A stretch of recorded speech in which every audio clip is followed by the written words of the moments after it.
जय हिंद साथियों, आज से नीली वाली लुसेंट बुक से जीके जीएस का टेस्ट सीरीज स्टार्ट कर रहे हैं। और साथियों, सीरीज आपको डेली शाम 7:30 बजे लाइव चैट के साथ दिया जाएगा। तो साथियों, अगर आपका जीके जीएस वीक है तो आप लोग सही जगह पर आए हैं। आप लोग ज़्यादा नहीं 10 से 12 दिनों का ही क्लास करके देखिए, आपको बहुत ही फ़ायदा मिलने वाला है।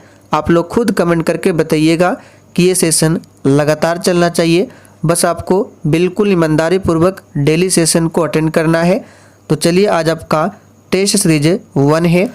तो साथियों, सबसे पहले ये आज का टेस्ट का क्वेश्चन है, जिसका आंसर आप सभी को नीचे कमेंट करके बताने हैं। प्रश्न है, कुतुबुद्दीन ऐबक का उत्तराधिकारी कौन था? आराम शाह, कैकुबाद, इल्तुतमिश या फिर नसरुद्दीन? इसका आंसर आप सभी को नीचे कमेंट करके बताने हैं। तो साथियों, आज का पहला क्वेश्चन है, निम्नलिखित में से किसके द्वारा दूध खट्टा होता है? वेरी इंपॉर्टेंट क्वेश्चन है। चलिए, आप सभी आंसर बताइए। आंसर करने के लिए आप लोगों को नीचे लाइव चैट का ऑप्शन मिल रहा होगा, इसलिए प्रत्येक स्टूडेंट को नीचे लाइव चैट में अपना अपना आंसर देना है, जिससे आपका प्रॉपर तरीके से रिवीजन भी हो। तो यहाँ पर पहले प्रश्न का आंसर क्या होगा? तो अगर आपने ऑप्शन बी को दिया है तो आपका बिल्कुल सही जवाब है। दूध जो खट्टा होता है ये बैक्टीरिया के कारण होता है। अब यहाँ से प्रश्न बन सकता है कि कौन सा बैक्टीरिया है, तो यहाँ पे नाम लिख देते हैं, लैक्टोबैसिलस। ध्यान रखना है, आप लोग भी लिख लीजिए, लैक्टोबैसिलस नामक जीवाणु के कारण क्या होता है? दूध खट्टा होता है। जीवाणु का मतलब बैक्टीरिया होता है और विषाणु का मतलब वायरस होता है। अच्छा साथियों, दूध से जो दही बनता है, यहाँ से ये भी प्रश्न बनता है कि ये भौतिक परिवर्तन है या रासायनिक परिवर्तन, तो इसे भी नोट कीजिए। दूध से दही बनना ये क्या है? तो एक प्रकार का रासायनिक परिवर्तन है। और साथियों, हम आपको जितने भी एक्स्ट्रा फैक्ट को बताएंगे, आपको डेली कॉपी में नोट करते जाना है। इससे आपका नोट्स तैयार होगा, जो कि एग्जाम के लिए काफ़ी ज़्यादा इम्पोर्टेंट रहेगा। तो यहाँ पर आपका आंसर क्या हो जाएगा? बैक्टीरिया के कारण क्या होता है? दूध खट्टा होता है। और दूध की शुद्धता किस यंत्र से मापी जाती है? तो एक यंत्र आता है लैक्टोमीटर, इसे भी ध्यान रखेंगे, लैक्टोमीटर। इससे क्या होता है? दूध की शुद्धता मापी जाती है। चलिए आगे देखिए, वायुमंडल में सर्वाधिक मात्रा में विद्यमान अक्रिय गैस कौन सी है? चलिए, बिल्कुल आपको सोच समझकर आंसर बताने हैं। वायुमंडल में सर्वाधिक मात्रा में विद्यमान अक्रिय गैस कौन सी है? तो देखिए, जैसे कि ये हो गया हमारा अर्थ, तो ये अर्थ का ऊपरी सतह है मान लीजिए। तो देखिए, यहाँ पे क्या होता है? वायुमंडल में टोटल 5 परत है। इस तरह से पहली परत, दूसरी परत, तीसरी परत, चौथी परत और लास्ट में 5वीं परत। तो ध्यान रखना है, वायुमंडल में टोटल कितने परत है? तो 5 परत है। अब यहाँ से प्रश्न बनता है कि वायुमंडल में जो पहली परत है, इसका नाम क्या है? तो याद रखिएगा, क्षोभ मंडल। क्षोभ मंडल ये वायुमंडल की पहली परत है। और इसी क्षोभ मंडल में जितने भी मौसम संबंधी घटनाएं हैं, जैसे बारिश का आना, तूफान आना, आंधी आना, ये सभी क्षोभ मंडल में होती है। क्षोभ मंडल के बाद आता है समताप मंडल। ये काफ़ी बार एग्जाम में पूछा जाता है समताप मंडल के बारे में। तो देखिए, समताप मंडल की बात करें तो इसी मंडल में पाया जाता है ओजोन लेयर, जिसका अणुसूत्र होता है O3। तो इसे भी नोट कर लीजिए, ओजोन का अणुसूत्र क्या होता है? तो O3। और विश्व ओजोन दिवस कब मनाया जाता है? तो प्रत्येक वर्ष 16 सितंबर को। तो यहाँ प्रश्न क्या पूछा गया है कि वायुमंडल में सर्वाधिक मात्रा में विद्यमान अक्रिय गैस कौन सी है? तो याद रखिएगा, ये है आर्गन। प्रतिशत मात्रा की बात करें तो ये 0.93% पाया जाता है वायुमंडल में आर्गन। और वायुमंडल में सबसे अधिक गैस पूछे कौन सी है? तो ये नाइट्रोजन है। अक्रिय गैस नहीं, सिर्फ गैस पूछे तो आपको आंसर करना है नाइट्रोजन। कितना है? तो वायुमंडल में नाइट्रोजन की प्रतिशत मात्रा 78% है। ऑक्सीजन कितना है वायुमंडल में? नोट कर लीजिए, लगभग 21%। कहीं कहीं ऑप्शन में आपको मिलेगा 20.98%, तो ये लगभग में 21 है। और कार्बन डाइऑक्साइड कितना है? तो 0.03%। ये वायुमंडल में कार्बन डाइऑक्साइड की मात्रा है। तो याद रखिएगा आर्गन। और रेडॉन जो है ये वायुमंडल में नहीं पाई जाती है। चलिए आगे देखिए, फाइकोलॉजी में किसका अध्ययन किया जाता है। और साथियों आपको डेली क्लास अटेंड करना है, टाइमिंग ध्यान रखना है, डेली शाम 7:30 बजे। तो यहाँ से हम आपको एक ट्रिक बताते हैं, तो ट्रिक को नोट कर लीजिए। यहाँ पे हमने लिखा सफाई, क्या लिखा, सफाई, और नीचे लिखते हैं कमाई। तो देखिए स से आप लोग रिलेट कीजिए शैवाल, ठीक है, और क से रिलेट कीजिए कवक। तो देखिए स से हो गया आपका शैवाल, तो शैवाल का अध्ययन पूछे तो देखिए क्या, फाई, फाई यानी फाइकोलॉजी। तो यहाँ पे फाइकोलॉजी पूछा गया है, तो आंसर क्या हो जाएगा, शैवाल। और अगर आपसे पूछे माई यानी माइकोलॉजी के अंतर्गत किसका अध्ययन होता है, तो क से कवक, जिसको फंगस भी कहा जाता है। तो इस ट्रिक को याद रखना है। आगे देखिए, निम्नलिखित में से भारत का राष्ट्रपति किसकी नियुक्ति नहीं करता है। चलिए आंसर बताइए, निम्नलिखित में से भारत के राष्ट्रपति किसकी नियुक्ति नहीं करता है। तो साथियों यहाँ पर चौथे प्रश्न का आंसर क्या हो जाएगा, याद रखिएगा, उपराष्ट्रपति की नियुक्ति ये राष्ट्रपति के द्वारा नहीं होता है, क्योंकि राष्ट्रपति का चुनाव होता है। ध्यान रखेंगे क्या होता है, चुनाव होता है। ऑप्शन ए में है मुख्य निर्वाचन आयुक्त। तो इसके बारे में संविधान के अनुच्छेद 324 से लेकर 329 तक में बताया गया है, तो इसे भी ध्यान रखिए।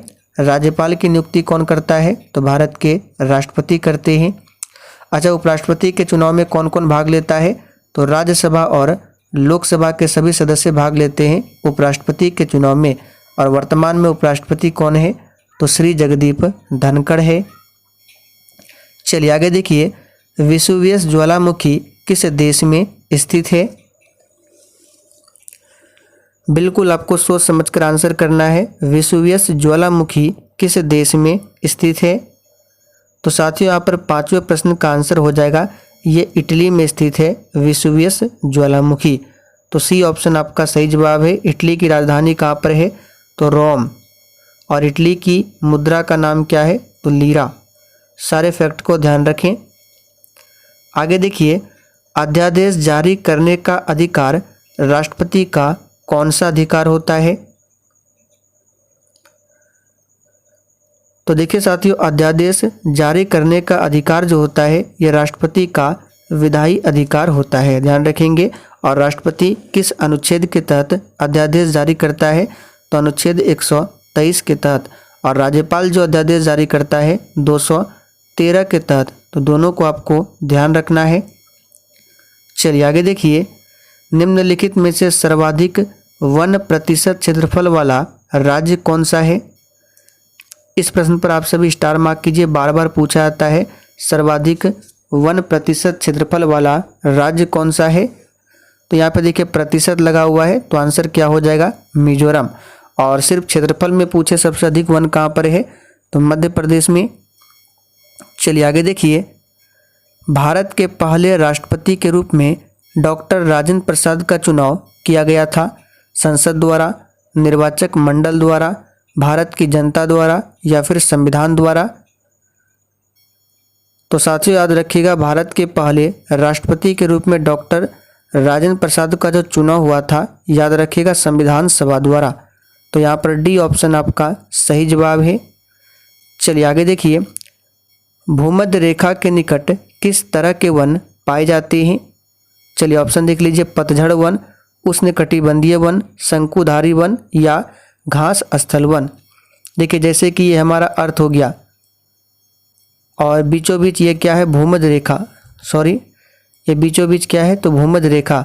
तो इसके आसपास जो वन पाए जाते हैं उसका नाम क्या है, तो याद रखिएगा, काफ़ी ज़्यादा इम्पोर्टेंट है, उष्णकटिबंधीय वन है। नेक्स्ट है, कंप्यूटर के आविष्कारक कौन है। चलिए आंसर कीजिए, कंप्यूटर के आविष्कारक कौन है। और साथियों सेशन के लास्ट में आपको अपना अपना स्कोर कमेंट करके ज़रूर बताना है। तो बहुत ही सिंपल है, चार्ल्स बेबेज जो है कंप्यूटर के कौन है, आविष्कारक है। चलिए आगे देखिए, दिल्ली में स्थित लाल किले में जो मोती मस्जिद है इसका निर्माण किसने करवाया था। तो साथियों, दिल्ली में स्थित लाल किले में जो मोती मस्जिद है, इसका निर्माण करवाया था औरंगजेब ने। तो याद कर लीजिए किसने करवाया था? औरंगजेब ने। औरंगजेब को जिंदा पीर भी कहा जाता है। और एक मोती मस्जिद है आगरा में, जिसका निर्माण करवाया था शाहजहां ने। दिल्ली वाला पूछे तो आपको आंसर करना है औरंगजेब, लेकिन आगरा वाला मोती मस्जिद पूछे तो शाहजहां। चलिए आगे देखिए, कोणार्क नाटक के कवि कौन थे? तो यहाँ पर 12वें प्रश्न का आंसर क्या हो जाएगा? कोणार्क नाटक के कवि कौन थे? तो याद रखिएगा, ऑप्शन ए जगदीश चंद्र माथुर थे।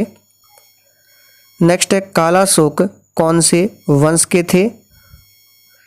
चलिए आंसर बताइए, कालाशोक कौन से वंश के थे? तो याद रखिएगा, इसका सही जवाब है ये शिशुनाग वंश से संबंधित है। ध्यान रखेंगे, कौन से वंश से? शिशुनाग वंश से। चलिए आगे बढ़ते हैं। और इसी कालाशोक के समय में आपको याद होगा, द्वितीय बौद्ध संगति होती है वैशाली में। प्रथम बौद्ध संगति अजातशत्रु के समय में राजगिरी में। तृतीय बौद्ध संगति अशोक के समय में पाटलिपुत्र में। सभी को ध्यान रखें। पावापुरी बिहार के किस जिले में है? तो पावापुरी में क्या हुआ था? भगवान महावीर की मृत्यु होती है पावापुरी में, और ये बिहार के नालंदा डिस्ट्रिक्ट में स्थित है। सिराजुद्दौला और ब्रिटिश के बीच प्लासी का युद्ध कब हुआ था? चलिए 15 के लिए आंसर कीजिए।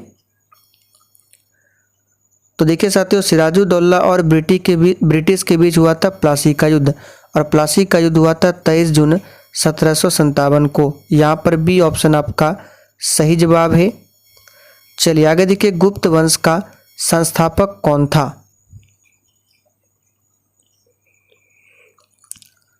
तो यहाँ पर आंसर क्या हो जाएगा? गुप्त वंश का संस्थापक कौन था? तो श्रीगुप्त। आप लोग कमेंट करके बताइए, गुप्त वंश का वास्तविक संस्थापक कौन था? नेक्स्ट है, गोवा में पहला शासन किसका था? चलिए 17 के लिए आंसर कीजिए। गोवा में पहला शासन किसका था? तो इसका सही जवाब क्या हो जाएगा? पुर्तगालियों का। और पुर्तगालियों से गोवा को कब आज़ाद कराया गया? तो 1961 में। डेट को जरूर ध्यान रखें। किस काल में पत्थर के औजार सबसे पहले पाए गए थे? तो बहुत ही सिंपल है, पूरा पाषाण काल में। याद रखिएगा, पूरा पाषाण काल में पत्थर के औजार सबसे पहले पाए गए थे। चलिए नेक्स्ट है, कौन सी कला ग्रीको बौद्ध कला के नाम से भी जानी जाती है? तो साथियों, कौन सी कला है? तो गांधार कला। ये ग्रीक और बौद्ध कला के नाम से जानी जाती है। नेक्स्ट है, केप ऑफ गुड होप को किसने खोजा था? तो केप ऑफ गुड होप को किसने खोजा था? तो बार्थोलोम्यू डियाज ने। यहाँ पर सी ऑप्शन आपका सही जवाब है। नेक्स्ट है, मीराबाई का जन्म कहाँ पर हुआ था? चलिए आंसर कीजिए, मीराबाई का जन्म कहाँ पर हुआ था? तो याद रखिएगा, राजस्थान में। मीराबाई ये भक्ति काल की कवित्री थी, और ये कृष्ण भक्त थी। मॉन्टेग्यू चेम्सफोर्ड की रिपोर्ट। चलिए सभी ऑप्शन को देखिए। तो ध्यान दीजिए, मॉन्टेग्यू चेम्सफोर्ड की रिपोर्ट जो है, यहाँ पर आंसर क्या हो जाएगा? ऑप्शन सी, भारत सरकार अधिनियम 1919 का आधार बनी। कौटिल्य के अर्थशास्त्र के अनुसार निम्नलिखित में से कौन राज्य के करों की वसूली के लिए जिम्मेदार था? तो लुसेंट बुक में साफ साफ लिखा गया है, कौटिल्य के अर्थशास्त्र के अनुसार जो राज्य के करों की वसूली के लिए था, ये कौन जिम्मेदार था? तो समाहर्ता। यहाँ पर पहला ऑप्शन सही है। निम्नलिखित में से कौन सा संत भक्ति के निर्गुण एवं सगुण रूपों में आस्था रखते थे? तो ये संत थे रामानंद। कौन थे? रामानंद। और रामानंद कौन थे? तो कबीरदास के गुरु थे। आखिरी क्वेश्चन है, सत्य शोधक समाज की स्थापना कब हुई थी? चलिए अभी हम लोग इस टेस्ट सीरीज में 25 क्वेश्चंस को ही कवर करेंगे, और जैसे ही बिहार पुलिस का एग्जाम समाप्त होता है उसके बाद इसमें हम लोग डेली 50 प्रश्नों का रिवीजन करेंगे। तो सत्य शोधक समाज की स्थापना जो है 1873 में ज्योतिबा फूले के द्वारा किया गया था। तो चलिए साथियों, आज के लिए इतना ही। आप लोग कमेंट करके बताइए कि आपने 25 प्रश्न में से कितने प्रश्नों के सही सही आंसर किए।